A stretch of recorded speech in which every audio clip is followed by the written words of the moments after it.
All right, welcome back. This might be a long one, so let's settle in for a little one here. I'm trying to keep it short. This is a Vice story.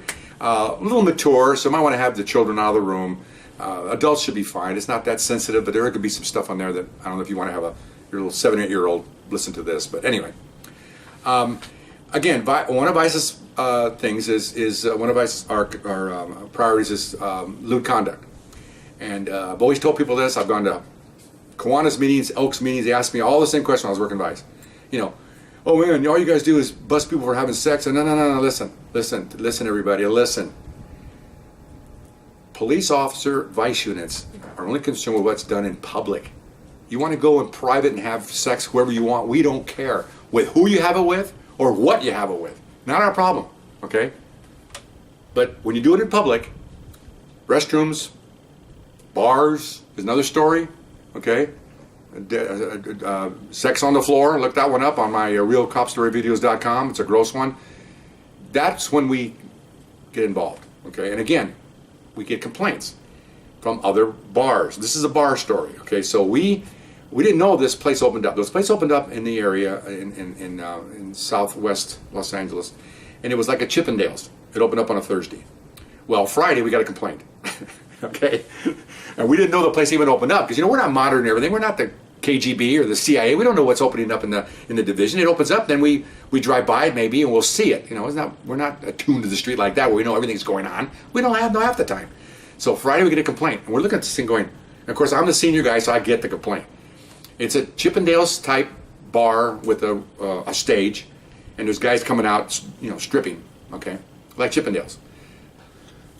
The complaint read though, unlike Chippendales, these guys are calling ladies from the street, ladies from the audience, and it's ladies' night, and they're up on the stage, and they're doing the lap dances on the ladies and everything else, and the next thing you know, they're actually having sex on the stage, okay? They're actually having oral sex on the stage because the women are doing the dancers. The dancers are all men, of course. That's the gross part of this video, okay? So that's a complaint we get, okay? Now remember now, this is a public place, it's a public bar, can't be doing that sort of thing. Sex in public is not what you can do, okay? So I'm going, oh great, okay, so now they're open every Thursday.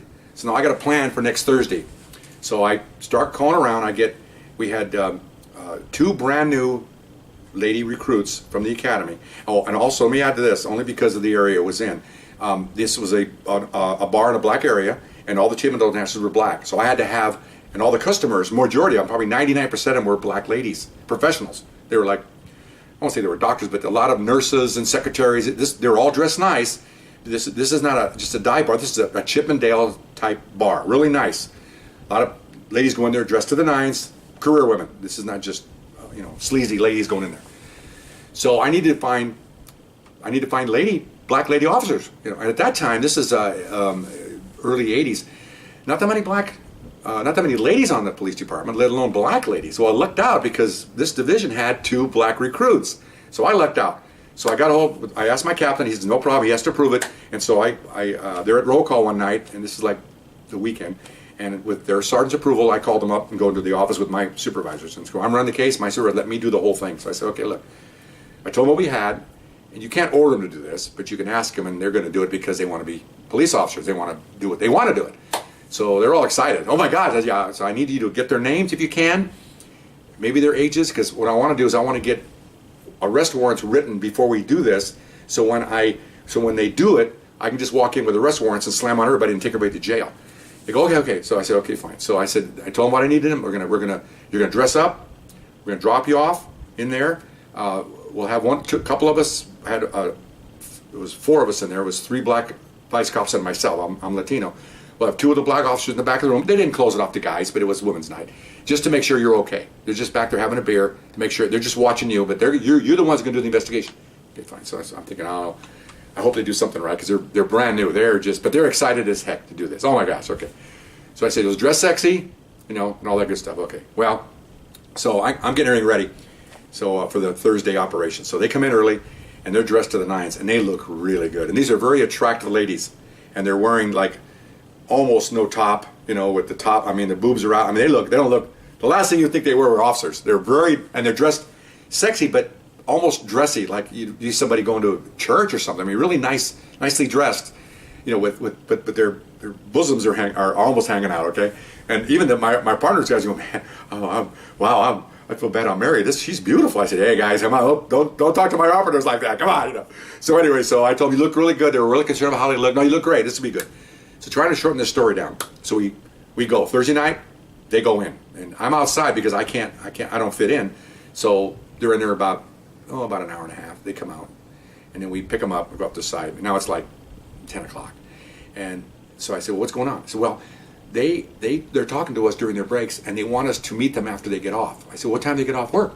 So well, midnight. I said, okay, let's do that. You guys okay with that? Yeah, we're just going to meet them outside. I don't want you to go with them, just because a lot of guys are really good looking. I mean, they're really macho, Chippendale looking kind of guys, And when one of the girls said, man, one of them's really beautiful. I said, yeah, so I kind of turned him off saying, well, he's probably gay. We're all laughing, but I don't want them to get excited over this because I need, So anyway, so we went around, we took him to dinner, came back, and about 11:45 we drove him to the side of the bar, and sure enough, all 5 of those guys came out, and now they're talking smack. They're trying to get into these gals. They want to get their phone numbers, and so I'm watching them through binoculars, and they're talking and they're exchanging numbers and stuff. I'm like, this is great.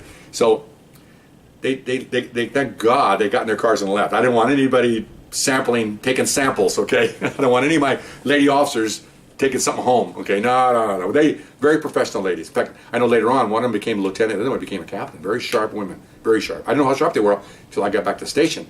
I said, what was your conversation? And they just had this big smile on their face, and they pull out of their bras. They had their names and their date of births. I said, how did you get the date of births? I go, well, we said, you're a Sagittarius, I'm an Aries, and now they're discussing birth dates, and they got all their date of births. Well, to get a name and date of birth, that's what you need for a warrant. That's perfect. Usually we go John Doe, and there's John Doe number 1, John Doe number 2. We don't know the names of these guys. We had all the names of them. Oh, this is great. Okay. And so what happened inside there? And so they had to write all their notes saying, well, this guy, got on stage and was playing with himself. Okay, there's a violation. This guy got on stage and he had a girl, he was giving her oral sex. Got that one. So we had, I don't want to get too detailed here, but all the guys, all 5 did, one way or another, they were doing a lewd act on stage. It was either sex by themselves, with themselves, or they were doing oral or getting oral. There was all these sex going on the stage. All 5 dancers, okay? And these are professional women. They're dressed, the officer said they're dressed like business women, and they're jacking up their skirts, and everybody's having a good time. All the women are screaming. They're holding out $5 bills.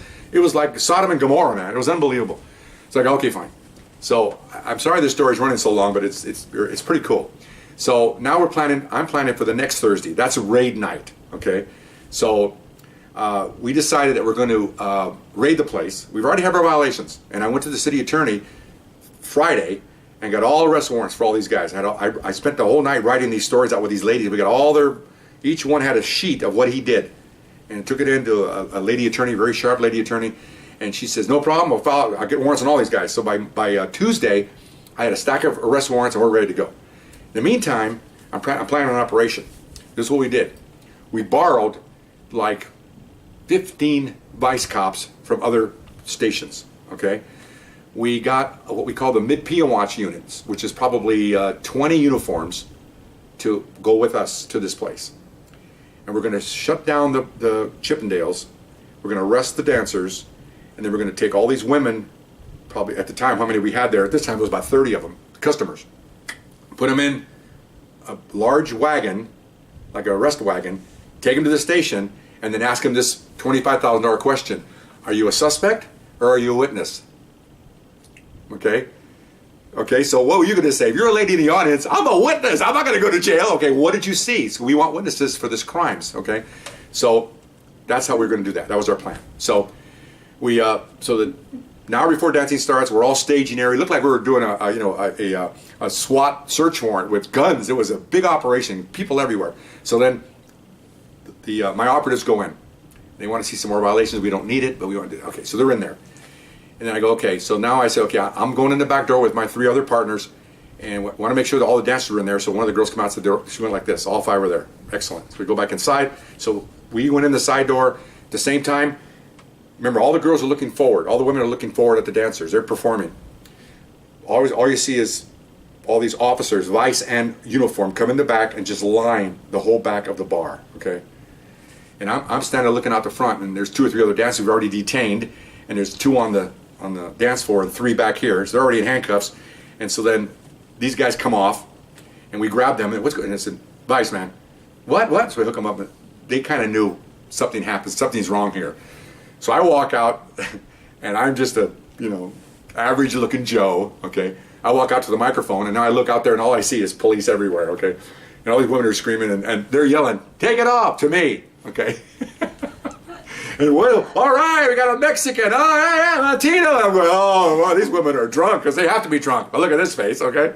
That was pretty funny. I almost cracked up on that one. So anyway, so I go up there and I go, "How you doing, ladies and gentlemen?"